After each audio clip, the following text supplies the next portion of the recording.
ಮಾತಾಡಕ್ಕೆ ಆಮೇಲೆ ಅನುಮತಿ ನೋಡಿದ್ ಮಾತಾಡಬೇಡಿ. ಸರಿಯಪ್ಪ.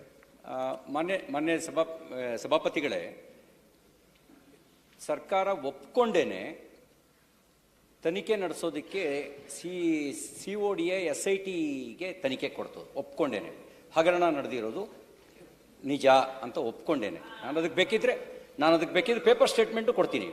ಮುಖ್ಯಮಂತ್ರಿಗಳೇ ಕೊಟ್ಟಿರುವಂಥ ಹೇಳಿಕೆಯ ಪ್ರತಿಯೂ ಕೂಡ ಇದೆ, ಗೃಹ ಸಚಿವರು ಕೊಟ್ಟಿರ್ತಕ್ಕಂಥ ಹೇಳಿಕೆ ಪ್ರತಿ ಇದೆ. ನಾನು ಬೇಕಾದ್ರೆ ಆ ಪ್ರತಿಯನ್ನು ಕೊಡ್ತೀನಿ. ನಾನು ಒಪ್ಕೊಂಡೇನೆ SIT ತನಿಖೆ ಕೊಟ್ಟರು. ಇದು ಯಾಕೆ ಗಂಭೀರ ಅಂತ ಹೇಳ್ತೀನಿ ಅಂದರೆ, ಮಹರ್ಷಿ ವಾಲ್ಮೀಕಿ ಅಭಿವೃದ್ಧಿ ನಿಗಮದಲ್ಲಿ ನಡೆದಿರ್ತಕ್ಕಂಥ ಭ್ರಷ್ಟಾಚಾರ ಅನ್ನೋದು ಒಂದು ಭಾಳ ದೊಡ್ಡ ವಿಷಯ. ನಾವೆಲ್ಲ ಕೆಲವು ಭ್ರಷ್ಟ ಅಧಿಕಾರಿಗಳು ಬಂದಾಗ ಆ ಭ್ರಷ್ಟ ಅಧಿಕಾರಿಗಳ ಬಗ್ಗೆ ಪರ್ಸೆಂಟೇಜ್ ಮಾತಾಡ್ತಿದ್ದನ್ನು ಕೇಳ್ತಾ ಇದ್ವಿ. ಸರ್ಕಾರಗಳ ಬಗ್ಗೆ ಪರ್ಸೆಂಟೇಜ್ನ ಆರೋಪ ಮಾಡ್ತಿದ್ದನ್ನು ಕೇಳ್ತಾ ಇದ್ವಿ. ಅದು ಮಂತ್ರಿಗಳ ಬಗ್ಗೆ ಪರ್ಸೆಂಟೇಜ್ನ ಆರೋಪ ಮಾಡ್ತಿದ್ದನ್ನು ಕೇಳ್ತಾ ಇದ್ವಿ. ಆದರೆ ಇಲ್ಲಿ ಈ ಹಗರಣ ಮಾಡಿರೋರಿಗೆ ಪರ್ಸೆಂಟೇಜ್ ಮೇಲೆ ನಂಬಿಕೆ ಇಲ್ಲ. ಏನಿದ್ರು ನುಂಗಿದ್ರೆ ಇಡಿಯಾಗೇ ನುಂಗಬೇಕು ಅಂತ ತೀರ್ಮಾನ ಮಾಡಿ ಒಂದು ವ್ಯವಸ್ಥಿತವಾಗಿರ್ತಕ್ಕಂಥ ಯೋಜನೆ ತಯಾರಿಸಿ, ಹೇಗೆ ನುಂಗಬೇಕು, ಹೇಗೆ ನುಂಗಿದ್ರೆ ನಾವು ದಕ್ಕಿಸ್ಕೊಳ್ಬೋದು ಅಂತ ಒಂದು ಯೋಜನೆ ತಯಾರಿಸಿ, ನಕಲಿ ಖಾತೆಗಳನ್ನು ತೆರೆದು ಆ ನಕಲಿ ಖಾತೆಗಳಿಗೆ ಹಣ ವರ್ಗಾವಣೆ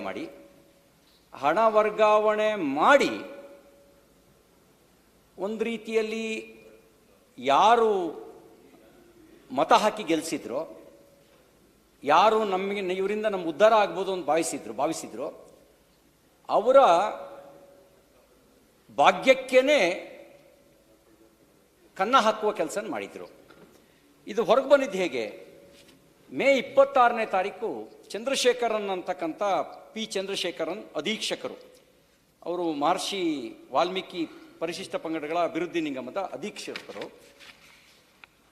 ಬೆಂಗಳೂರಿನಿಂದ ಶಿವಮೊಗ್ಗಕ್ಕೆ ಹೋಗಿ ಒಂದು ಡೆತ್ ನೋಟ್ ಬರೆದಿಟ್ಟು, ವಿವರವಾಗಿ 6 ಪುಟಗಳ ಒಂದು ಡೆತ್ ನೋಟ್ ಬರೆದಿಡ್ತಾರೆ.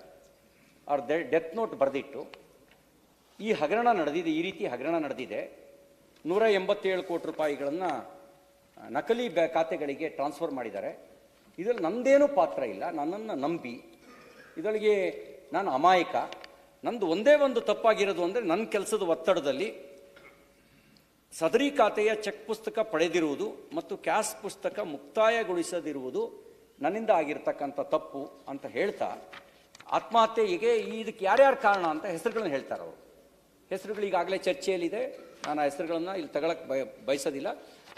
ಮಹರ್ಷಿ ವಾಲ್ಮೀಕಿ ಅಭಿವೃದ್ಧಿ ನಿಗಮದ MD ಹೆಸರು ಹೇಳ್ತಾರೆ, ಲೆಕ್ಕಾಧಿಕಾರಿ ಹೆಸರು ಹೇಳ್ತಾರೆ, ಯೂನಿಯನ್ ಬ್ಯಾಂಕಿನ ಮ್ಯಾನೇಜರ್ ಹೆಸರು ಹೇಳ್ತಾರೆ, ಹಾಗೆ ಹಲವರು ಹೆಸರು ಹೇಳ್ತಾ ಒಂದು ಮಾತನ್ನು ಉಲ್ಲೇಖ ಮಾಡ್ತಾರೆ. ಅದರಲ್ಲಿ ಒಂದು ಮಾತನ್ನು ಉಲ್ಲೇಖ ಮಾಡ್ತಾ ಒಂದು ಹೆಸರು, ಆ ಹೆಸರಿಗೆ ನೀವು ಹೇಳಬೇಕು ಅಂತ ಹೇಳಿದ್ರೆ, ಈಗ ಸರ್ಪಕ್ಕೆ ಇನ್ನೊಂದು ಹೆಸರು ಇದೆಯಲ್ಲ, ಸರ್ಪಕ್ಕೆ ಏನಂತ ಕರೀತಾರೆ, ಆ ಹೆಸರಿನ ವ್ಯಕ್ತಿ, ಆ ವ್ಯಕ್ತಿ ಕಿಂಗ್ ಪಿನ್ನು, ಅವರ ಮೌಖಿಕ ಸೂಚನೆ ಇತ್ಯಾದಿ ಎಲ್ಲ ಅವರು ಉಲ್ಲೇಖ ಮಾಡ್ತಾರೆ.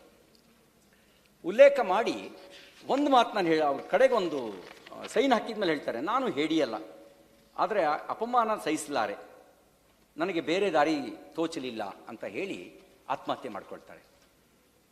ಒಬ್ಬ ಅಧೀಕ್ಷಕ ಆತ್ಮಹತ್ಯೆ ಮಾಡ್ಕೊಳ್ಳೋದು ಸಾಮಾನ್ಯ ಸಂಗತಿ ಅಲ್ಲ. ತನಗಿನ್ಯಾವುದೇ ದಾರಿ ತೋಚದೇ ಇದ್ದ ಸಂದರ್ಭದಲ್ಲಿ ಆತ್ಮಹತ್ಯೆ ಮೊರೆ ಹೋಗ್ತಾರೆ. ಆತ್ಮಹತ್ಯೆ ಮಾಡ್ಕೊಳ್ಳೋಕೆ ಮುಂಚೆ ಡೆತ್ ನೋಟ್ನಲ್ಲಿ ಇಡೀ ಹಗರಣಗಳ ವಿವರಗಳನ್ನು ಎಳೆಯಾಗಿ ಬಿಡಿಸಿರ್ತಾರೆ. ಯಾರ್ಯಾರು ಕಾರಣರು, ಏನೇನು ನಡೀತು, ಯಾವ್ಯಾವ ಬ್ಯಾಂಕಿಗೆ ವರ್ಗಾವಣೆ ಆಗಿದೆ ಅನ್ನೋದನ್ನ ಎಲ್ಲ ವಿವರವನ್ನು ಬಿಡಿಸಿಡ್ತಾರೆ. ಒಂದು ವೇಳೆ ಅವರು ಆತ್ಮಹತ್ಯೆ ಮಾಡ್ಕೊಳ್ಳದೆ ಇದ್ದರೆ, ಅವ್ರು ಆತ್ಮಹತ್ಯೆ ಮಾಡಿಕೊಂಡಾಗಲೂ ಡೆತ್ ನೋಟ್ ಬರೆದಿಡದೇ ಇದ್ದರೆ ಈ ಹಗರಣ ಬಯಲಿಗೆ ಬರ್ತಿರಲಿಲ್ಲ. ಯಾಕೆಂದರೆ ಅಷ್ಟು ವ್ಯವಸ್ಥಿತವಾಗಿರುವಂಥ ಯೋಜನೆಯನ್ನು ರೂಪಿಸಿದ್ರು. ಯಾಕೆ ನಡೆಸಿದ್ರು ಅನ್ನೋದಕ್ಕೆ ಈಗಾಗಲೇ ಸಾರ್ವಜನಿಕ ಚರ್ಚೆಯಲ್ಲೇ ಇದೆ. ಒಬ್ಬರು ಮಾಜಿ ಸಚಿವರು, ಅವಾಗ ಹಾಲಿ ಸಚಿವರಾಗಿದ್ದರು, ಅವರು ಶಾಂಗ್ರಿಲಾ ಹೋಟೆಲ್ನಲ್ಲಿ ಈ ಎಲ್ಲ ಅಧಿಕಾರಿಗಳನ್ನು ಕರೆದು ಮೌಖಿಕ ಸೂಚನೆ ಕೊಡ್ತಾರೆ. ಆ ಮೌಖಿಕ ಸೂಚನೆ ಕೊಟ್ಟು, ನೋಡಿ ಸೋ ಈ ವ್ಯಕ್ತಿ ಏನು ಹೇಳ್ತಾನೆ ಅದನ್ನು ನೀವು ಕೇಳಿ ಅಂತ ಹೇಳ್ತಾರೆ. ಅಲ್ಲಿಂದ ಶುರುವಾಗುತ್ತೆ. ಮೊದಲು ಈ ವ್ಯಕ್ತಿ ಏನು ಹೇಳ್ತಾನೆ ಆ ವ್ಯಕ್ತಿನ ಕೇಳಿ. ನಾನು ಸ್ವಲ್ಪ ಇನ್ಫಾರ್ಮೇಷನ್ ಸಿಕ್ತಿದ್ದಂಗೆ ಆ ವ್ಯಕ್ತಿ ಜನ್ಮ ಜಾಲಾಡಕ್ಕೆ ಶುರುವಾದೆ. ನನಗೆ ಆವಾಗ ಸಿಕ್ಕಿದ ಇನ್ಫಾರ್ಮೇಷನ್ ಏನು ಅಂತಂದರೆ, ಆ ವ್ಯಕ್ತಿ ಅವತ್ತು ಹಾಲಿ ಸಚಿವರಾಗಿದ್ದವರಿಗೆ ಬಿಸ್ನೆಸ್ ಪಾರ್ಟ್ನರು. ಅಷ್ಟು ಮಾತ್ರ ಅಲ್ಲ, ಯಾರ್ಯಾರು ನಂಬರ್ 1 ಸರ್ಕಾರದಲ್ಲಿ, ನಂಬರ್ 2, ನಂಬರ್ 1 ಮನೆಗೆ ಹೋಗಿ ಸಾಮಾನ್ಯ ಜನ ಮನೆ ಒಳಗೆ ಎಂಟ್ರಿ ಆಗೋಕ್ಕೆ ಆಗಲ್ಲ. ಅಡುಗೆ ಕೋಣೆವರೆಗೂ ಹೋಗೋಕ್ಕೆ ಆಗಲ್ಲ ನಂಬರ್ 1 ಮನೆಗೆ. ಅಡುಗೆ ಕೋಣೆವರೆಗೂ ಹೋಗೋದು ಮಾತ್ರ ಅಲ್ಲ, ಬಹಳ ವರ್ಷದ ದೋಸ್ತಿಗಳ ಥರ ಹೊರಗಡೆ ಬರ್ತಾರೆ. ಆ ಫೋಟೋನ ನಾನು ಮಾಧ್ಯಮಕ್ಕೆ ಬಿಡುಗಡೆ ಮಾಡಿದೆ. ನೋಡಿ, ಈ ಸಂಬಂಧ ಇರಬೇಕು ಅಂದರೆ, ಮನೆ ಒಳಗೆ ಎಂಟ್ರಿ ಆಗಬೇಕು ಅಂತಂದರೆ ಸಂಬಂಧ ಇರಲೇಬೇಕು. ಮನೆ ಒಳಗಿಂದ ಡೈನಿಂಗ್ ಟೇಬಲ್ ಒಳಗೂ ಹೋಗಬೇಕು ಅಂದರೆ ಇನ್ನೂ ಗಾಢವಾದ ಸಂಬಂಧ ಇರಬೇಕು. ನಗನಗ್ತಾ ಸಮಕಾಲೀನರಾಗಿ ಹೊರಗೆ ಬರಬೇಕು ಅಂದರೆ ನಂಬರ್ 2 ಒಂದು ಹಿಂದ್ಗಡೆ ಬರೋದು ಬೇರೆ. ಹಿಂದ್ಗಡೆ ಭಾಳ ಜನ ಬರ್ತಾರೆ, ಫಾಲೋ ದ ಲೀಡರ್ ಅಂತ ಹೇಳಿ. ಆ ಹಿಂದ್ಗಡೆ ಬರೋದು ಬೇರೆ, ಸಮವಾಗಿ ಬರೋದು ಬೇರೆ. ಸಮವಾಗಿ ಬರಬೇಕು ಅಂತ ಹೇಳಿದ್ರೆ ಆ ಮನೆಯಲ್ಲಿ ಅವರಿಗೆ ಎಂಥ ಸ್ಥಾನ ಇರ್ಬೋದು, ಆ ಸ್ಥಾನಮಾನ ಹೇಗಿರ್ಬೋದು ಆ ಮನೆಯಲ್ಲಿ, ಹಾಗೆ ಬರ್ತಿರುವಂಥ ಫೋಟೋವನ್ನು ಬಿಡುಗಡೆ ಮಾಡಿದೆ. ಇನ್ನೊಬ್ಬರು ಸರ್ಕಾರದಲ್ಲಿ ನಂಬರ್ 2. ಆ ನಂಬರ್ 2 ನೋಡಿ ಸಭಾಪತಿಗಳೇ, ಕಾರ್ನಲ್ಲಿ ಕೂರಿಸ್ಕೊಳ್ಳೋದೇ ಕಷ್ಟ. ಆ ಆರೋಪಿ ಯಾರನ್ನ ಕಿಂಗ್ ಪಿನ್ ಅಂತ ಹೇಳ್ತಾ ಇದೀವಲ್ಲ, ಆ ಆರೋಪಿಯನ್ನ ಸ್ಪೆಷಲ್ ಏರ್ಕ್ರಾಫ್ಟಲ್ಲಿ ಜೊತೆ ಕರ್ಕೊಂಡು ಹೋಗ್ತಾರೆ. ನಾನು ಅದ್ರ ಫೋಟೋನು ಕೂಡ ಮಾಧ್ಯಮಕ್ಕೆ ಬಿಡುಗಡೆ ಮಾಡಿದ್ದೆ. ನೋಡಿ ಎಷ್ಟು ಗಾಢವಾದ ಸಂಬಂಧ ಇದೆ ಇದು ಅಂತ ಹೇಳಿ. ಈ ಗಾಢವಾದ ಸಂಬಂಧವ ನನಗೆ ಅನುಮಾನ ಏನಂದ್ರೆ, ಈ ಗಾಢವಾದ ಸಂಬಂಧವೇ ಏನು ಮಾಡಿದ್ರೂ ದಕ್ಕಿಸ್ಕೊಳ್ಬೋದು ಅನ್ನುವಂಥ ಒಂದು ವಿಶ್ವಾಸ ಮೂಡಿಸಿರ್ಬೋದು ಅಂತ ನನಗನ್ಸುತ್ತೆ. ಹಾಗಾಗಿ ಏನೇನು ಮಾಡಿದ್ರು ಈ ವಿಷಯದಲ್ಲಿ ಅಂದರೆ, ಯಾವ ಪರಿಶಿಷ್ಟ ಪಂಗಡಗಳ ಕಲ್ಯಾಣಕ್ಕೆ ಬಳಕೆ ಆಗಬೇಕಿತ್ತಲ್ಲ, ಗಂಗಾ ಕಲ್ಯಾಣಕ್ಕೆ ಬಳಕೆ ಆಗಬೇಕಿತ್ತು. ಭೂ ಒಡೆತನ ಯೋಜನೆಗೆ, ಭೂ ಖರೀದಿ ಯೋಜನೆಗೆ ಹಣ ಬಳಕೆ ಆಗಬೇಕಾಗಿತ್ತು. ವಾಹನ ಖರೀದಿಗೆ ಬಳಕೆ ಆಗಬೇಕಿತ್ತು. ವೈಯಕ್ತಿಕ ಸಾಲಕ್ಕೆ ಬಳಕೆ ಆಗಬೇಕಿತ್ತು. ಸ್ವಾವಲಂಬಿ ಯೋಜನೆಗೆ ಬಳಕೆ ಆಗಬೇಕಿತ್ತು. ಇದು ಯಾವುದಕ್ಕೂ ಬಳಕೆ ಆಗಿಲ್ಲ. ನೇರವಾಗಿ ವಸಂತನಗರ ಬ್ರಾಂಚಿನಿಂದ ಮೌಖಿಕ ಆದೇಶದ ಮೇರೆಗೆ MG ರಸ್ತೆ ಬ್ರಾಂಚಿಗೆ ವರ್ಗಾವಣೆ ಆಗುತ್ತೆ. ನಿಗಮದ ಖಾತೆ ಸಂಖ್ಯೆ ಲಾಸ್ಟ್ ಮಾತ್ರ ಹೇಳ್ತೀನಿ, ಯಾಕೆಂದ್ರೆ ಇದೊಂದು 15 ನಂಬರ್ ಇದೆ. 653 ಕಡೆಯ ಅಕೌಂಟ್ ನಂಬರ್ಗೆ ಫಸ್ಟು MG ರಸ್ತೆ ಖಾತೆಗೆ ವರ್ಗಾವಣೆ ಆಗುತ್ತೆ. ಮಜಾ ಅಂದರೆ ನಾವೇ ಡೆಪಾಸಿಟ್ ಇಟ್ಟು ಅದ್ರ ಮೇಲೆ ಸಾಲ ತಗೊಳ್ಳೋದು. ಡೆಪಾಸಿಟ್ ನಮ್ಮದು, ಸಾಲ ತಗೊಳ್ಳೋದು. 50 ಕೋಟಿ ಡೆಪಾಸಿಟ್ ಇಟ್ಟು 45 ಕೋಟಿ ಸಾಲ ತಗೊಳ್ಳೋದು. ಆ 45 ಕೋಟಿ ಸಾಲ ತಗೊಂಡು ಮಾರ್ಚ್ 7ನೇ ತಾರೀಕು ಅಕಾರ್ಡ್ ಬಿಸ್ನೆಸ್ ಸರ್ವಿಸ್ 5.46 crore 5 ಕೋಟಿ 46 ಲಕ್ಷ. ಮಾರ್ಚ್ 11ನೇ ತಾರೀಕು ನಿತ್ಯ ಸೆಕ್ಯೂರಿಟಿ ಸರ್ವಿಸ್ 4 ಕೋಟಿ 47 ಲಕ್ಷ.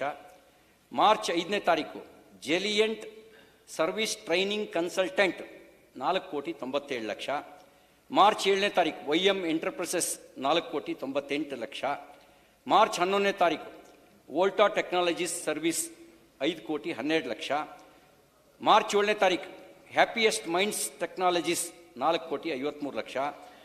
ಮಾರ್ಚ್ 6ನೇ ತಾರೀಕು MQ talent Q soft India 5 ಕೋಟಿ 10 ಲಕ್ಷ. ಮನು ಎಂಟರ್ಪ್ರೈಸಸ್ 5 ಕೋಟಿ 1 ಲಕ್ಷ. ಫಿಮ್ಸ್ ಮ್ಯಾನೇಜ್ಮೆಂಟ್ 5 ಕೋಟಿ 35 ಲಕ್ಷ. ಹಾಗೆ ಇನ್ನೊಂದು ಖಾತೆಯಲ್ಲಿ ನಿಗಮದ ಖಾತೆ ಇನ್ನೊಂದು ಖಾತೆಯಲ್ಲಿ V6 ಬಿಸ್ನೆಸ್ ಸೊಲ್ಯೂಷನ್ 4.5 ಕೋಟಿ. ಸುಜಲಾ ಎಂಟರ್ಪ್ರೈಸಸ್ 5 ಕೋಟಿ 63 ಲಕ್ಷ. ನೋವೆಲ್ ಸೆಕ್ಯೂರಿಟಿ ಸರ್ವಿಸ್ 4 ಕೋಟಿ 56 ಲಕ್ಷ. JN ಇಂಡಸ್ಟ್ರೀಸ್ 4 ಕೋಟಿ 42 ಲಕ್ಷ. ಸಾಫ್ಟ್ ಡಿಸೈನ್ 5 ಕೋಟಿ 15 ಲಕ್ಷ. ಸಿಲ್ಕ್ ಮ್ಯಾಫ್ ಟ್ರೈನಿಂಗ್ ಸರ್ವಿಸಸ್ 4 ಕೋಟಿ 84 ಲಕ್ಷ. ರಾಮ್ ಎಂಟರ್ಪ್ರೈಸಸ್ 5 ಕೋಟಿ 7 ಲಕ್ಷ. ಸಿಸ್ಟಮ್ ಸರ್ವಿಸಸ್ ಕಂಪನಿ 4 ಕೋಟಿ 55 ಲಕ್ಷ. ಗ್ರಾಬ್ ಗ್ರೂಪ್ ಸರ್ವಿಸ್ 5 ಕೋಟಿ 88 ಲಕ್ಷ. ಇದಕ್ಕೆ ಟ್ರಾನ್ಸ್ಫರ್ ಆಗುತ್ತೆ. ಇವರು ಯಾರುವೆ ಪರಿಶಿಷ್ಟ ಪಂಗಡಕ್ಕೆ ಸೇರಿದವರಲ್ಲ. ಇವರು ಯಾರೂ ಕೂಡ ಯಾವುದೇ ಮೂಲದಿಂದ ಫಲಾನುಭವಿಗಳಾಗಿ ಆಯ್ಕೆಯಾದವರಲ್ಲ. ಆದರೆ ಲೂಟಿ ಹೊಡಿಬೇಕು ಅಂತ ಇದ್ದಂಥ ಗ್ಯಾಂಗು MD, ಅಕೌಂಟೆಂಟು, ಅವತ್ತಿನ ಮಂತ್ರಿ, ಬೋರ್ಡು ಪ್ರೆಸಿಡೆಂಟು, ಇನ್ನು ಉಳಿದವರೆಲ್ಲರೂ ಸೇರಿಕೊಂಡು ಪರಿಶಿಷ್ಟ ಪಂಗಡದ ಅಭಿವೃದ್ಧಿಗೆ ಬಳಕೆಯಾಗಬೇಕಾಗಿರ್ತಕ್ಕಂಥ ಹಣವನ್ನು ನಕಲಿ ಖಾತೆಗೆ ಟ್ರಾನ್ಸ್ಫರ್ ಮಾಡ್ತಾರೆ. ಮಾಡೋಕ್ಕೆ ಮುಂಚೆ ಯೂನಿಯನ್ ಬ್ಯಾಂಕ್ ಆಫ್ ಇಂಡಿಯಾದ MG ರಸ್ತೆ ಬ್ರಾಂಚಿನಿಂದ RBL Ratnakar bank limited Hyderabad ಶಾಖೆಗೆ ವರ್ಗಾಯಿಸ್ತಾರೆ. ಇಲ್ಲ RBL ಕೋಪರೇಟಿವ್ ಬ್ಯಾಂಕ್ ಅಲ್ಲ, ರತ್ನಾಕರ್ ಬ್ಯಾಂಕ್ ಲಿಮಿಟೆಡ್. ಅಲ್ಲಿಂದ ಫಸ್ಟ್ ಕ್ರೆಡಿಟ್ ಕೋಪರೇಟಿವ್ ಬ್ಯಾಂಕಿಗೆ, ಸೊಸೈಟಿಗೆ, ಫಸ್ಟ್ ಕ್ರೆಡಿಟ್ ಕೋಪರೇಟಿವ್ ಸೊಸೈಟಿಗೆ ಅಲ್ಲಿಂದ ಮತ್ತೆ ಹಣ ವರ್ಗಾವಣೆ ಆಗುತ್ತೆ. ಅಲ್ಲಿಂದ ವರ್ಗಾವಣೆಯಾಗಿ ನಕಲಿ ಖಾತೆಗಳನ್ನು ತೆರೆದು ಈ ಹಣ ಎಲ್ಲ ಡಿಸ್ಟ್ರಿಬ್ಯೂಟ್ ಮಾಡ್ತಾರೆ. ಅದರೊಳಗಡೆ ಡಿಸ್ಟ್ರಿಬ್ಯೂಟ್ ಮಾಡಿದ ಹಣದಲ್ಲಿ ಬಾರ್ಗಳಿಗೂ ಹೋಗಿದೆ, ಚಿನ್ನದ ಅಂಗಡಿಗಳಿಗೂ ಹೋಗಿದೆ. ಹೀಗೆ ಮಾಡಿದಂಥ ಹಣವನ್ನು ಗಂಗಾ ಕಲ್ಯಾಣ ಕೊರಲಿಲ್ಲ, ಲ್ಯಾಂಬೋರ್ಗಿನಿ ಕಾರ್ ತಗೊಂಡ್ರು.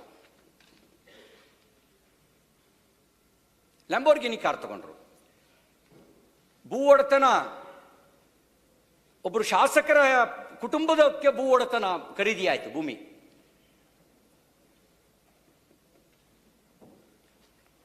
ಯಾವ್ಯಾವ ಖಾತೆ ಖರೀದಿ ಆಯಿತು ಅಂತಂದ್ರೆ,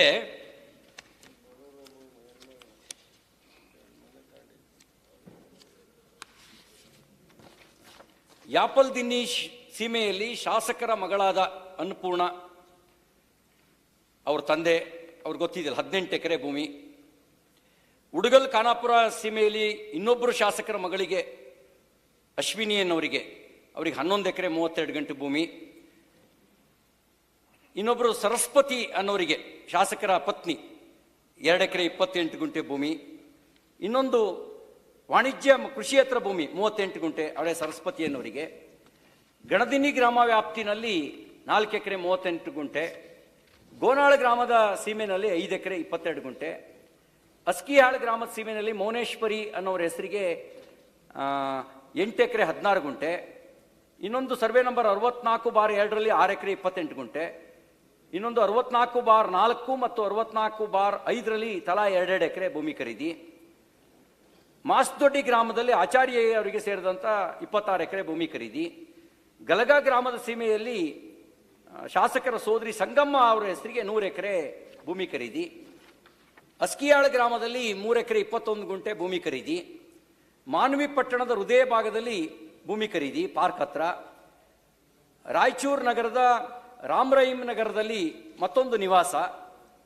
ಇವೆಲ್ಲವೂ ಖರೀದಿ ಆಯಿತು, ಭೂಮಿ ಖರೀದಿ.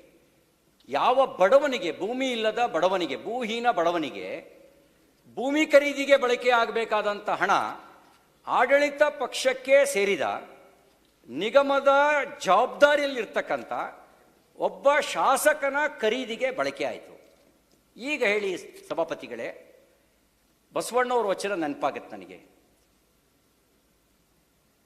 ಏರಿ ನೀರುಂಬಡೆ, ಬೇಲಿ ಹೊಲ ಮೈದಡೆ, ತಾಯ ಹಾಲೆ ನಂಜಾಗೆ ಕೊಲುವಡೆ. ಇನ್ನೊಂದೇನೋ ಮನೆ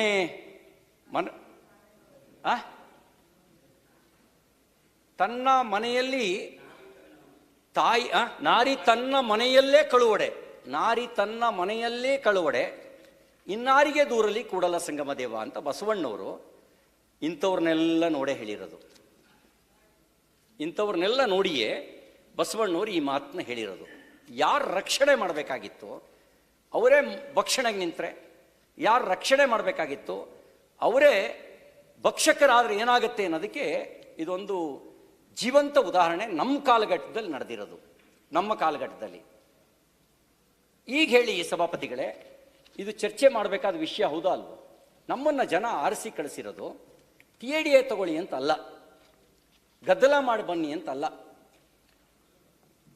ಟ್ರೆಜರಿ ಬೆಂಚಿನ ಕೆಲಸ ಆಡಳಿತ ನಡೆಸೋದು, ಅನುಷ್ಠಾನದ ಯೋಜನೆ ರೂಪಿಸೋದು, ಮೇಲ್ವಿಚಾರಣೆ ನಡೆಸೋದು, ಕಟ್ಟಕಡೆಯ ಬಡವನಿಗೆ ತಲುಪುವಂತೆ ನೋಡ್ಕೊಳ್ಬೇಕಾಗಿರ್ತಕ್ಕಂಥ ಜವಾಬ್ದಾರಿ ಅವರಾದರೆ, ಕಾವಲು ನಾಯಿಯಂತೆ ಕಾವಲು ಕಾಯ್ದು ದುರುಪಯೋಗ ಆಗದಂತೆ ನೋಡ್ಕೊಳ್ಬೇಕು ಅಂತಲೇ ಈ ವಿರೋಧ ಪಕ್ಷದ ಸಾಲಿಗೆ ನಮ್ಮನ್ನು ಕಳಿಸಿರೋದು.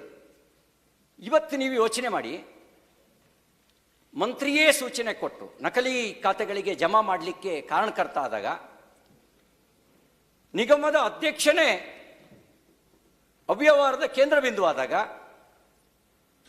ಎಂ ಡಿ ಎ ಯಾವುದೇ ಕಾರಣಕ್ಕೂ ಎಂ ಡಿ ಎ ಅದರ ರಕ್ಷಕನಾಗಿ ನಿಂತ್ಕೊಳ್ಬೇಕಾದವನು ಭಕ್ಷಕನಾದಾಗ, ಲೆಕ್ಕಾಧಿಕಾರಿಯೇ ನಕಲಿ ಖಾತೆಗಳಿಗೆ ಹಣ ವರ್ಗಾವಣೆ ಮಾಡೋದಕ್ಕೆ ಸಹಕಾರಿಯಾಗಿ ನಿಂತಾಗ, ನಾವಿಲ್ಲಿ ಈ ಸದನದಲ್ಲಿ ಚರ್ಚೆ ಮಾಡದೇ ಇದ್ರೆ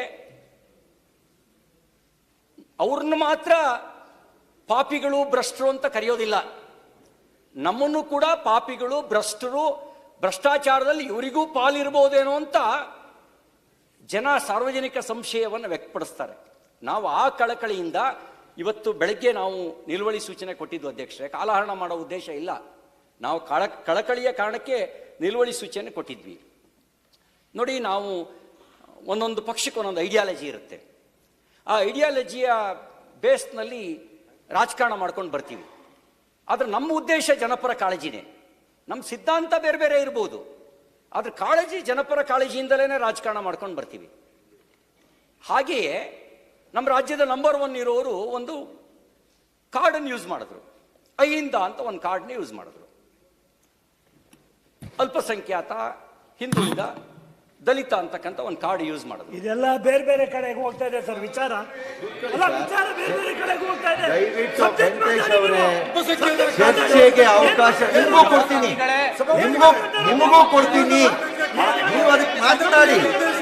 ಚರ್ಚೆಗೆ ನೋಡಿ, ಚರ್ಚೆಗೆ ಅವಕಾಶ ಕೊಟ್ಟ ಮೇಲೆ ಅವರು ಚರ್ಚೆ ಮಾಡಲಿಕ್ಕೆ ಅವ್ರಿಗೆ ಅವಕಾಶ, ಅದನ್ನ ಮಧ್ಯದಲ್ಲಿ ನಿಲ್ಲಿಸ್ಲಿಕ್ಕೆ ಆಗೋದಿಲ್ಲ, ಅದನ್ನ ಮಧ್ಯದಲ್ಲಿ ನಿಲ್ಲಿಸ್ಲಿಕ್ಕೆ ನಿಮಗೂ ಅವಕಾಶ ಕೊಡ್ತೀನಿ. ಕೂತ್ಕೊಳ್ಳಿ, ನೀವು ಮಾತನಾಡಿ, ಮಾತಾಡಿ.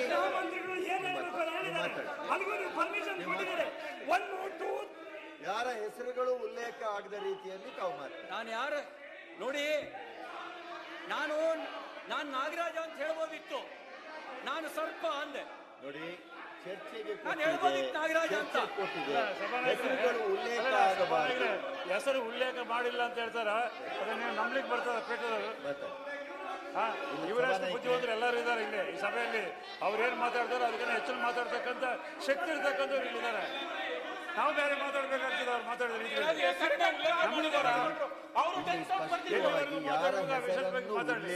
ಪರ್ಮಿಷನ್ ಕೊಟ್ರಿ. ಯಾರ ಹೆಸರನ್ನು ಸಂಬಂಧ ಮಾಡ್ತಕ್ಕಂಥ ಸಂಬಂಧ ಮಾತಾಡ್ತಾ ಇದ್ದಾರೆ. ಸಂಬಂಧ ಇಲ್ಲದ ವಿಷಯಕ್ಕೆ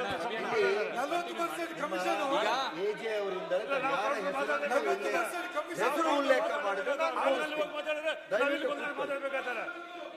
ಚರ್ಚೆಗೆ ಅವಕಾಶ ಕೊಟ್ಟಿದೆ ಮಾತ್ರ. ಸಭಾಧ್ಯಕ್ಷರೇ, ಈ ಕಾಳಜಿನ ಆ ಬಡವರಿಗೆ ಸೌಲಭ್ಯ ತಲುಪಿಸೋದು ತೋರಿಸಿದ್ರೆ, ಈಗ ಈ ಕಾಳಜಿಯನ್ನ ಬಡವರಿಗೆ ಸೌಲಭ್ಯ ಕಲ್ಪಿಸೋದ್ರಲ್ಲಿ ತೋರಿಸಿದ್ರೆ ದೇವರಾದ್ರೂ ಮೆಚ್ಚನು, ಜನ ಎಲ್ಲ ಮೆಚ್ಚಕ್ಕಾಗದೇ ಇದ್ರು.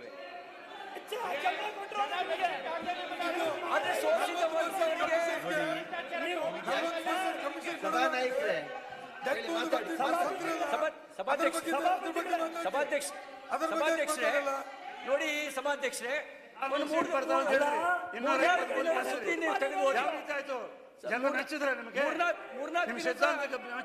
ಮೂರ್ನಾಲ್ಕು ದಿನದ ಸುದ್ದಿನ ಓದಿ ವಕ್ಫ್ ಮಂಡಳಿ ಕೂತ್ಕೊಳ್ರಿ ವೆಂಕಟೇಶ್ ಅವರೇ, ಮಾತನಾಡಿ ಅರ್ಥ ಈಗ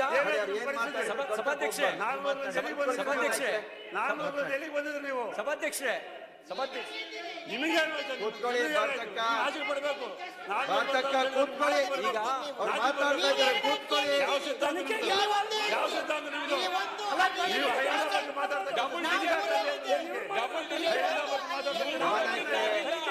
ಅವಕಾಶ ಇದೆಯಲ್ಲ, ಮಾತಾಡಿ. ಒಂದ್ ನಿಮಿಷ ಸಭಾನಾಯಕರೇ, ನಿಮ್ಗೆ ಅವಕಾಶ ಇದೆ, ನಿಮಗೂ ಅವಕಾಶ ಇದೆ, ಮಾತನಾಡಿ, ನೀವು ಮಾತನಾಡಿ. ನೀವು ಮಾತನಾಡಿ, ನಿಮ್ ಸಮಯ ಹೋಗುತ್ತೆ, ನಿಮ್ ಮಿತ್ರ ಮಾತನಾಡಿ. ಸಭಾಧ್ಯಕ್ಷರೇ, ಈಗ ನಾವು ಮಾತನಾಡಿ. ನನಗೆ ಇದನ್ನೆಲ್ಲ ನೋಡ್ತಿದ್ದಾಗ ಏನ್ ಅನಿಸ್ತಾ ಇದೆ ಗೊತ್ತಾ, ರೆಕಾರ್ಡ್ ನಮ್ಮ ಹತ್ರ ಇರಬೇಕು ಅಂತ ಹೇಳಿ ಕೆಲವರಿಗೆ ಅತಿ ಹೆಚ್ಚು ಬಜೆಟ್ ಮಂಡಿಸಿದ ದಾಖಲೆ ಇದೆ ನಮ್ಮ ರಾಜ್ಯದಲ್ಲಿ. ಇದ್ರೆ ನೋಡಿ ಸಬ್ಜೆಕ್ಟ್ ಬಿಟ್ಟು ಸುಮ್ನೆ ಇರ್ರಿ. ಏನ್ ಮಾತಾಡ್ತೀರಾ? ಅವ್ರಿಗೆ ಅವಕಾಶ ಕೊಟ್ಟಿದ್ದೀರಾ? ಅವ್ರಿಗೆ ಅವಕಾಶ ಕೊಟ್ಟಿದ್ದೀರಾ? ಯಾರು ಪದೇ ಪದೇ ಇಂಟರ್ನ್ಯಾಷನಲ್ ಅಂತ ಮಾತಾಡ್ತಾರೆ? ಅವಕಾಶ ರವಿ ಅವರು ಕೊಟ್ಟಿದ್ದೀರಾ? ಅವ್ರು ಮಾತಾಡ್ತಾ ಇದ್ದಾರೆ. ಪದೇ ಪದೇ ಅವ್ರು ಮಾತಾಡಕ್ಕೆ ಅವಕಾಶ ಕೊಡಿ. ನಾವು ಇದಕ್ಕೆಲ್ಲ ಒಪ್ಪೋದಿಲ್ಲ. ನೀವು ಕೂತ್ಕೊಳ್ಳಿ, ನೀವು ಮೊದಲು ಕೂತ್ಕೊಳ್ಳಿ. ನೀವು ಮೊದಲು ರವಿಕುಮಾರ್ರೆ, ನೀವು ಕೂತ್ಕೊಳ್ಳಿ ಹೇಳ್ತೀನಿ. ನೀವೇ ನಮಗೆ ನೋಡಿ, ಈಗ ಮಾತನಾಡೋದಕ್ಕೆ ಅವಕಾಶ ಮಾಡಿದೆ, ಗೊತ್ತಿದೆ. ನೀವು ಕೂತ್ಕೊಳ್ಳಿ, ನೀವು ಮಾತನಾಡಿ. ಸಿಟಿ ರವಿ ಅವರೇ, ನೀವು ಮಾತನಾಡಿ. ನೋಡಿ ಆ ತರ ಅಡ್ಡಿಪಡಿಸ್ತಾ ಇದ್ರೆ ನೋಡಿ, ಅವ್ರು ಯಾವ್ದು ಕಡ್ತಕ್ಕೆ ಹೋಗೋದಿಲ್ಲ. ನೀವು ಮಾತನಾಡಿ, ನೀವು ಮಾತಾಡಿ ಕಡ್ತಕ್ಕೆ ಹೋಗುತ್ತೆ. ಮಾತನಾಡಿ, ಕೂತ್ಕೊಳ್ಳಿ ರವಿ.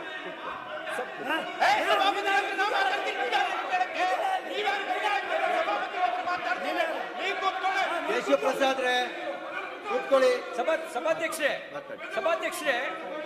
ಈಗ ಯಾವ ನೋಡಿ, ಪಕ್ಷ ಸಿಬಿಐ ಇಡಿ ಎನ್ಕ್ವೈರಿ ನಡೀತಾ ಇದೆ. ನೋಡಿ, ಅದು ಪ್ರಶ್ನೆ ಅಲ್ಲ. ಈಗ ನಿಮಗೆ ಸಭಾಪತಿಗಳು ನೀವು ಕೇಳಿಸ್ಕೊಂಡಿರಿ ಅನ್ಕೊಂಡಿದ್ದೀನಿ.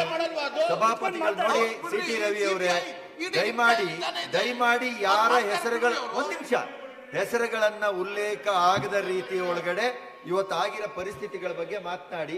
ನೀವು ಅದನ್ನ indirect ಆಗಿ ಮಾತನಾಡಕ್ ಬಿಡೋದಿಲ್ಲ.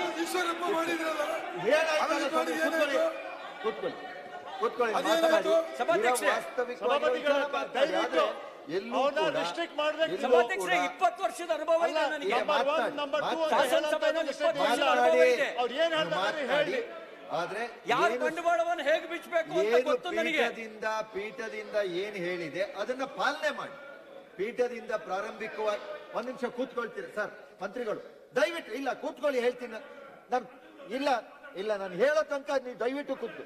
ಮತ್ತೆ ಕೊಡ್ತೀನಿ, ಮಾತನಾಡಕ್ ಅವಕಾಶ ಕೊಡ್ತೀನಿ ಅಂತ ಹೇಳದ್ನಲ್ಲ. ನೀವು ಒಂದ್ ನಿಮಿಷ, ಸಭಾನಾಯಕರು ಒಂದ್ ನಿಮಿಷ ಕೂತ್ಕೊಳ್ಳಿ, ಮಂತ್ರಿಗಳೇ ಒಂದ್ ನಿಮಿಷ ಕೂತ್ಕೊ.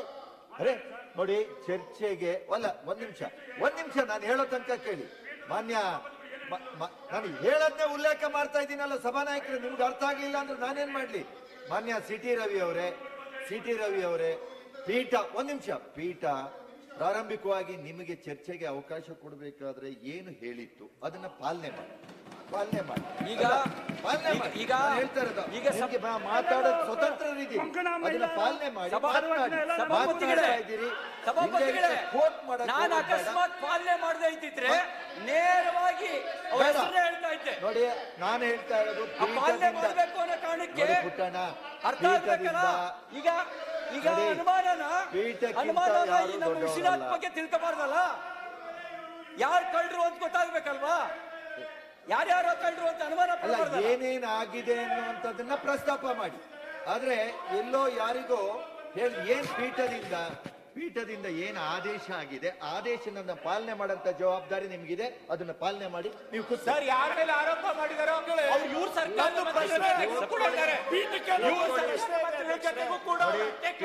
ಮಂತ್ರಿಗಳೇ, ಪೀಠದಿಂದ ಹೇಳಿದೆ, ಅವ್ರಿಗೆ ಹೇಳಿದೆ, ಅವ್ರು ಮತ್ತೇನಾದ್ರು ಆದ್ರೆ ನಾನು ಮಾತಾಡ್ತೀನಿ. ಕೂತ್ಕೊಳ್ಳಿ. ನೋಡಿ, ಈಗ ಚರ್ಚೆಗೆ ಕೊಟ್ಟಾಗ ಈಲ್ಡ್ ಆದ್ರೆ ನೋಡಿ, ಸ್ವಾಮಿ, ಈಲ್ಡ್ ಆಗ್ತಿದ್ರೆ ಮಾತಾಡಕ್ ಕೊಡಕ್ ಆಗೋದಿಲ್ಲ, ವ್ಯವಸ್ಥೆ ಆಗಿದೆ. ನೀವು ಸಭಾಪತಿ ಈಲ್ಡ್ ಆದ್ರೆ ಮಾನ್ಯ ಸಿಟಿ ರವಿ ಅವರೇ, ಈಲ್ಡ್ ಆದ್ರೆ ಮಂತ್ರಿಗಳು ಮಾತನಾಡ್ತಾರೆ. ನೀವು ಈಲ್ಡ್ ಆದ್ರೆ ಅವ್ರಿಗೆ ಅವಕಾಶ ಕೊಡ್ತೀನಿ. ಸಭಾಪತಿ ಅವರೇ, ನಾನು ಈಲ್ಡಾಗಿಲ್ಲ. ಸರ್ಕಾರಕ್ಕೆ ಈಗ ಉತ್ತರ ಕೊಡೋ ಅಧಿಕಾರ ಇದೆ. ನಮ್ಮೆಲ್ಲ ಮಾಧ್ಯಮಗಳು ಬಂದಿದೆ, ಸರ್ಕಾರ ಕ್ರಮ ತಗೊಂಡಿದೆ, SIT ಇನ್ಕ್ವೈರಿ ಮಾಡಿದೀವಿ, ಎಲ್ಲ ಕ್ರಮ ತಗೊಳ್ತಾ ಇದೀವಿ.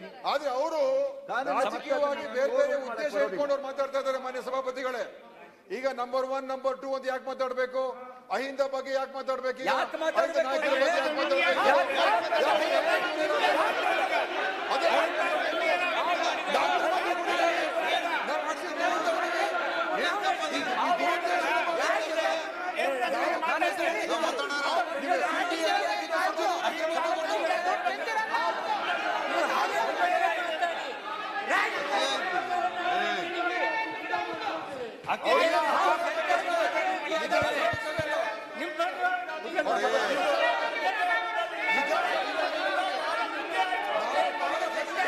ನನ್ನ ಮಾತು ಪೂರ್ಣ ಕೇಳ್ತಾ ಇದ್ರೆ ಈಗ ಸಭಾಪತಿಗಳೇ ಕಸ್ತೂರಿ ಯಾರು ಯಾರು ಯಾರು ನಮ್ಮ ಖಜಾನೆಯ ಕಸ್ತೂರಿಯಲ್ಲಿ ಯಾರು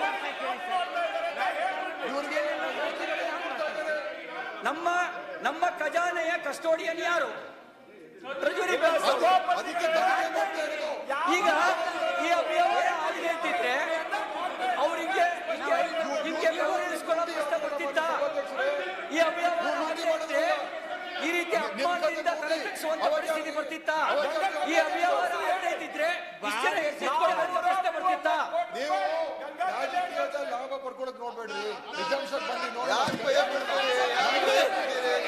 ಕೂತ್ಕೊಳ್ಳಿ ಸರ್ ನಾನು ಹೇಳ್ತೀನಿ ಅರೆ ನಮಗೆ ರಾಜಕೀಯ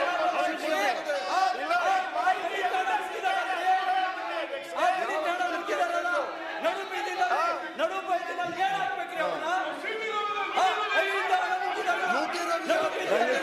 ದಯವಿಟ್ಟು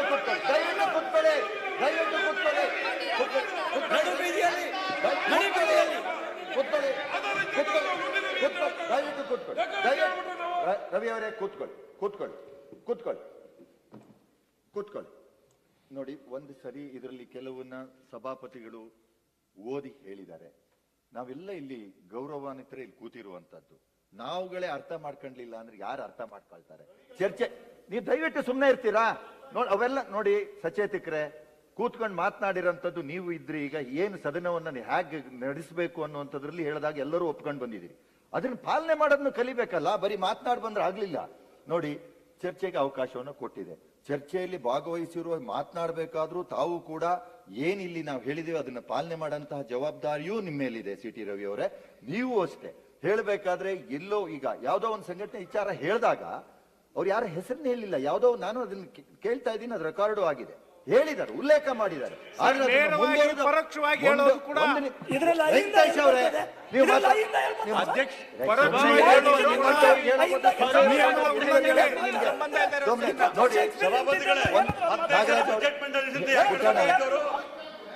ಏನ್ 20 ವರ್ಷ ಆಗಿದೆ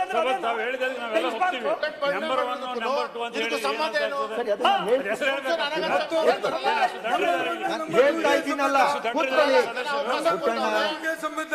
ನೀವೆಲ್ಲ 15-20 ವರ್ಷ ಅನುಭವ ಇರೋರು, ನೀವೇ ಮಾಡಿದ್ರೆ ಆಯ್ತು. ನೋಡಿ, ಒಂದ್ ನಿಮಿಷ ಕೂತ್ಕೊಳ್ತೀರಾ? ಏನ್ ಮಾತಾಡ್ಬೋದು? 47 ಕೋಟಿ ಮಾತಾಡೋದಕ್ಕೆ ಅವಕಾಶ ಕೊಡ್ತೀರಾ? ಒಂದ್ ನಿಮಿಷ ವೆಂಕಟೇಶ್ ಅವರೇ, ನಿಮ್ಗೆ ಬಾರಿಗೆ ಹೇಳೋದಕ್ಕೆ ಆಗೋದಿಲ್ಲ. ನೋಡಿ ಸಿ ಟಿ ರವಿ ಅವರೇ, ನೋಡಿ ಕೂತ್ಕೊಳ್ಳಿ. ಸಿ ಟಿ ರವಿ ಅವರೇ ಮಾತನಾಡಿ, ತುಂಬಾ ಗಂಭೀರವಾದಂತ ವಿಚಾರ, ಹೌದು, ಅದ್ರ ಪ್ರಸ್ತಾಪ ಆಗ್ತಾ ಇದೆ, ಮಾಡಿ. ಅದ್ರಲ್ಲಿ ಯಾರನ್ನೋ ಪ್ರೊವೋಕ್ ಮಾಡೋಂತ ಕೆಲಸಗಳು ಬೇಡ. ಇರೋ ವಿಚಾರನ, ವಾಸ್ತವಿಕವಾಗಿರೋ ಇರೋ ವಿಚಾರಗಳನ್ನ ನೀವು ಸದನ ಮುಂದೆ ಮಾತನಾಡ್ಲಿಕ್ಕೆ ಈಗ ಅವಕಾಶ ಮಾಡಿಕೊಟ್ಟಿದೆ. ನೀವು ಅಷ್ಟೇ ಯಾವ್ದನ್ನೋ ಎಲ್ಲೆಲ್ಲಿಗೂ ಲಿಂಕ್ ಮಾಡಿ ಅದನ್ನ ಹೀಗೆ ಹೇಳ್ತಿದ್ದಾರೆ ಅಂತ ನಮ್ಮ ಹೆಗಲುಗಳ ಮೇಲೆ ಬಂದಿದೆ ಅಂತ ತಿಳ್ಕೊಳ್ಬೇಡಿ. ಎಲ್ಲರ ಹೆಸರುಗಳು ಉಲ್ಲೇಖ ಆದಾಗ ಅಥವಾ ಬೇರೆ ಆದಾಗ ಯಾರು ಒಬ್ರು ನಿಂತು ಅದ್ರ ಬಗ್ಗೆ, ಎಲ್ಲರೂ ನಿಲ್ಲೋದಲ್ಲ, ಯಾರಾದ್ರೂ ಒಬ್ರು ಸಭಾನಾಯಕರನ್ನ ಅದಕ್ಕೋಸ್ಕರ ಮಾಡಿರುವಂತದ್ದು. ಸಭಾನಾಯಕರೇ ಆ ವಿಚಾರವನ್ನ ತಾವು ಪ್ರಸ್ತಾಪ ಮಾಡಿ, ಅವಾಗ ಅದನ್ನ ಹೇಳುವಂತ. ಎಲ್ಲರೂ ಎದ್ದು ನಿಂತ್ಬಿಟ್ರೆ ಯಾರು ಏನ್ ಮಾತನಾಡ್ತಾರೆ ಅಂತ ಗೊತ್ತಾಗದಿದ್ರೆ ಪೀಠ ತಾನೇ ಏನ್ ಮಾಡ್ಲಿಕ್ಕೆ ಸಾಧ್ಯ ಹೇಳಿ? ನಿಮ್ಮನ್ನ ನೋಡ್ರಿ, ಸಭಾನಾಯಕರನ್ನ ಮಾಡಿರೋದು ಅಷ್ಟೇ, ಅದಕ್ಕೋಸ್ಕರನ ಏನಾದ್ರೂ ಆದ ತಕ್ಷಣ ಅದಕ್ಕೆ ಅಬ್ಜೆಕ್ಷನ್ ಮಾಡುವಂತದ್ದು. ಅವ್ರು ಮಾತನಾಡ್ತೇವೆ ಅಂದಾಗ ನಾವು ಅವ್ರನ್ನ ಅದನ್ನ ನಿಲ್ಸುವಂತ ಕೆಲಸಗಳನ್ನ ನಾವು ಮಾಡ್ತೇವೆ. ಸಿ ಟಿ ರವಿ ಅವರೇ, ಅದ್ರ ಬಗ್ಗೆ ತಮ್ಮ ಗಮನ ಇರ್ಲಿ, ನೀವು ಮಾತನಾಡಿ. ಸಭಾಪತಿಗಳೇ, ಒಂದ್ ನಿಮಿಷ ಸಿ ಟಿ ರವಿ ಅವರೇ ನಿಮಿಷ ಹೇಳಿ. ಈ ಕಾರಣಕ್ಕಾಗಿ ನಾವು ಇದನ್ನ ಅಡ್ಜರ್ನ್ಮೆಂಟ್ ಮೋಷನ್ ಅನ್ನ ತಾವು ಕೊಡಬೇಡಿ. ಇಲ್ಲಿ ತನಿಖೆ ನಡೀತಾ ಇದೆ. ತನಿಖೆ ಬರೀ CID ಇಂದ SIT ಮಾತ್ರ ಮಾಡ್ತಾ ಇದೆ ಅನ್ನೋದಲ್ಲ. ಏನೋ ಸರ್ಕಾರ ತನಿಖೆ ಮಾಡಿಸ್ತಾ ಇದೆ, ಅವ್ರ ಪರವಾಗಿ ತನಿಖೆ ಮಾಡಿಸ್ತಾ ಇದೆ ಅನ್ನುವಂಥ ಅನುಮಾನನೂ ಕೂಡ ಬರಬಾರ್ದು. ಅದರ ಜೊತೆಗೆ CBIನವರು ಬಂದಿದ್ದಾರೆ. CBI ತನಿಖೆ, CBI ಅಂತೇಳಿ ತಾವೆಲ್ಲ ಅನೇಕ ಸಂದರ್ಭದಲ್ಲಿ ಅನೇಕ ಕೇಸ್ಗಳಲ್ಲಿ CBI ಕೊಡಿ ಅಂತ ಒತ್ತಾಯವನ್ನು ಕೂಡ ಮಾಡ್ತಿದ್ದಾರೆ. ಅಂಥ ಸಂದರ್ಭದಲ್ಲಿ ಈ ಕೇಸ್ನಲ್ಲಿ CBIನವರು ಬಂದಿದ್ದಾರೆ, ಅವರು ತನಿಖೆ ಮಾಡ್ತಿದ್ದಾರೆ. ED ಅವರು ಸುವಮೋಟೋ ತಾವೇ ಬಂದಿದ್ದಾರೆ. ಅವರು ರಾಜ್ಯ ಸರ್ಕಾರಕ್ಕೂ ಹೇಳಲಿಲ್ಲ ಅಥವಾ CBIನವರು ರಾಜ್ಯ ಸರ್ಕಾರಕ್ಕೆ ಹೇಳಲಿಲ್ಲ. ಅವರು ತನಿಖೆಯನ್ನು ಮಾಡ್ತಿದ್ದಾರೆ. ಅವರ ಪರಿಮಿತಿಯಲ್ಲಿ ಅವ್ರು ಬಂದು ಮಾಡೋದಕ್ಕೆ ಅವ್ರಿಗೆ ಅವಕಾಶ ಇದೆ, ಮಾಡ್ತಿದ್ದಾರೆ. ಅವರು ಮಾನ್ಯ ಮಾಜಿ ಸಚಿವರನ್ನ ಅರೆಸ್ಟ್ ಮಾಡಿದ್ದಾರೆ. ನಾವು ಸರ್ಕಾರ ಈ ವಿಷಯ ಗೊತ್ತಾದ ತಕ್ಷಣವೇ SIT ಮಾಡಿ ಆ ಸಚಿವರಿಗೆ ರಾಜೀನಾಮೆ ತಗೊಂಡು ತನಿಖೆ ಮುಂದುವರಿಸಬೇಕು ಅಂತೇಳಿ ತನಿಖೆನೂ ಕೂಡ ಮಾಡ್ತಾ ಇದ್ದೇವೆ. ಆ ತನಿಖೆ ಪಾರದರ್ಶಕವಾಗಿರಬೇಕು ಅಂತೇಳಿ ನಾವ್ಯಾರು ಕೂಡ ಸರ್ಕಾರದಲ್ಲಿ ಸಚಿವರುಗಳಾಗಲಿ ಬೇರೆ ಯಾರೇ ಆಗಲಿ ನಾವ್ಯಾರೂ ಇಂಟರ್ಫಿಯರ್ ಆಗಲಿಲ್ಲ. ನಾನು ಗೃಹ ಸಚಿವನಾಗಿ ಒಂದು ಕರೆ ಕೂಡ ಯಾರಿಗೂ ಮಾಡಲಿಲ್ಲ. ಇಷ್ಟೆಲ್ಲ ನಡೀತಾ ಇರುವಾಗ ಇವತ್ತು ಅಡ್ಜರ್ನ್ಮೆಂಟ್ ಮೋಷನ್ ಮಾಡಿದರೆ ಅದು ಅವ್ರ ಹಕ್ಕು ಮಾಡಿದ್ದಾರೆ. ಆದರೆ ಹಿಂಗೆ ಆಗಬೇಕು, ಇದೇ ರೀತಿಯಲ್ಲಿ ಆಗಬೇಕು ಅಂತ ಹೇಳಿದರೆ ಸದನದಲ್ಲಿ ಅದು ಸಾಧ್ಯ ಆಗೋದಿಲ್ಲ. ತಾವು ಪೀಠ ಕನ್ಸಲ್ಟ್ ಮಾಡಿ, ಅಡ್ವೊಕೇಟ್ ಜನರಲ್ ಅವ್ರನ್ನ ಕನ್ಸಲ್ಟ್ ಮಾಡಿ ನಾವು ಪ್ರಶ್ನೆ ಎತ್ತಿದಾಗ್ಯೂ ಕೂಡ ನನಗೆ ದತ್ತವಾಗಿರ್ತಕ್ಕಂಥ ಅಧಿಕಾರವನ್ನು ಚಲಾಯಿಸಿ ತಾವು ಜಡ್ಜ್ಮೆಂಟ್ ಕೊಟ್ಟಿದ್ದೀರಿ, ತೀರ್ಪನ್ನು ಕೊಟ್ಟಿದ್ದೀರಿ. ಕೊಡುವಾಗ ತಾವು ಕೆಲವು ನಿಬಂಧನೆ ಹಾಕಿದ್ದೀರಿ. ನನ್ನ ವಿನಂತಿ ರವಿ ಏನು ಈ ವ್ಯವಸ್ಥೆಗೆ ಹೊಸಬರಲ್ಲ, ಸುಮಾರು 20 ವರ್ಷದಿಂದ ಶಾಸಕರಾಗಿದ್ದಾರೆ. ಕೆಳಮನೆಯಲ್ಲಿ ಅನೇಕ ಸಂದರ್ಭದಲ್ಲಿ ಒಳ್ಳೊಳ್ಳೆ ವಿಚಾರಗಳನ್ನು ಪ್ರಸ್ತಾಪ ಮಾಡಿದ್ದಾರೆ. I appreciate it. ಆದರೆ ಇಲ್ಲಿ ಮಾತನಾಡುವಾಗ ನಿಮ್ಮ ಪರಿಮಿತಿ ಏನಿರಬೇಕು? ಆಲ್ ರೈಟ್, ನೀವು ಹಗರಣ ಅಂತ ಕರಿತೀರೋ ಅಥವಾ ಏನಂತ ಕರಿತೀರೋ ಅದರ ಪರಿಮಿತಿಯಲ್ಲಿ ನೀವು ಮಾತನಾಡಬೇಕೇ ವಿನಃ 1, 2 ಆಮೇಲೆ ಪಕ್ಷಗಳ ಸಿದ್ಧಾಂತಗಳು ಇವೆಲ್ಲ ನನಗನ್ಸೋದು ಇವೆಲ್ಲ ಅನವಶ್ಯಕ. ಇವು there is absolutely no relationship between the principles and policies of any political party. Absolutely none. ಅದು ಯಾಕೆ ತಮಗೆ ಆಗನ್ಸುತ್ತೆ ಗೊತ್ತಿಲ್ಲ. ಹಿಂದ ನಿಜ ನಮ್ಮ ಪಕ್ಷದ ಸಿದ್ಧಾಂತ, ಅದಕ್ಕೂ ಇದಕ್ಕೂ ಯಾವ ಸಂಬಂಧ ಇದೆ? ಹಾಗಾಗಿ ಇದನ್ನ ದಯಮಾಡಿ ನನ್ನ ಮನವಿ ತಮ್ಮ ಮೂಲಕ ಅವರಿಗೆ ಹೇಳೋದು, ನಿಮ್ಮ ರಾಜಕೀಯ ಮಾತನಾಡಬೇಡಿ. ರಾಜಕೀಯ ನಾವು ಮಾತಾಡ್ತೀವಿ. Yes, we are equally powerful for your information. ನಾವೇನು ಸುಮ್ಮನೆ ಕೂತ್ಬಿಟ್ಟಿದ್ದಾರೆ ಅದಕ್ಕೋಸ್ಕರ ನಾನು ಹೇಗೋ ಮಾತಾಡ್ಬೋದು ಅಂತ ಹೇಳಿ ತಿಳ್ಕೊಳ್ಬೇಡಿ. ನೀವು ನಿಮ್ಗೆ ಕೊಟ್ಟಿರ್ತಕ್ಕಂಥ ದತ್ತವಾದಂಥ ಆಯ್ತು, 1 ನಿಮಿಷ, ನಿಮಗೆ ಕೊಟ್ಟಿರ್ತಕ್ಕಂಥ ಅನುಮತಿಯಲ್ಲಿ ತಾವು ಮಾತಾಡಿ. ಸರ್ಕಾರ ಉತ್ತರ ಕೊಡ್ತೇವೆ. ಸರ್ಕಾರ ಎಲ್ಲದಕ್ಕೂ ನಾವು ಉತ್ತರವನ್ನು ಕೊಡ್ತೇವೆ. ನೀವು ನಿಮ್ಮ ಇತಿಮಿತಿಯಲ್ಲಿ ಮಾತಾಡಬೇಕು ಅಂತೇಳಿ ತಮ್ಮ ಮೂಲಕ ಅವ್ರಿಗೆ ಕೇಳ್ತೇನೆ. ಸಭಾಧ್ಯಕ್ಷರೇ, ಆ ಪೀಠಕ್ಕೆ ಸಂಪೂರ್ಣ ಅಧಿಕಾರ ಇದೆ. ನಾನೇನಾದರೂ ನಿಯಮ ಮೀರಿ ಮಾತಾಡಿದರೆ ಅದನ್ನು ಕಡತದಿಂದ ತೆಗೆದುಹಾಕುವಂಥ ಅಧಿಕಾರ ಇದೆ. ರೂಲಿಂಗ್ ಕೊಡಬೇಕಾದ್ರೆ ನೀವು ಅಲ್ಲಿ ಕುಂತಿರೋರು ಅಲ್ಲ, ರೂಲಿಂಗ್ ಕೊಡಬೇಕಾಗಿರೋರು. ಕೇಳುವ ತಾಳ್ಮೆ ಇರಬೇಕು. ಯಾಕೆಂದ್ರೆ ಅವರಿಗೆ ಸಹಿಸ್ಕೊಳ್ಳಕ್ಕೆ ಅವರಿಗೆ ರೂಲಿಂಗ್ ಕೊಟ್ಟಿಲ್ಲ ನೋಡಿ.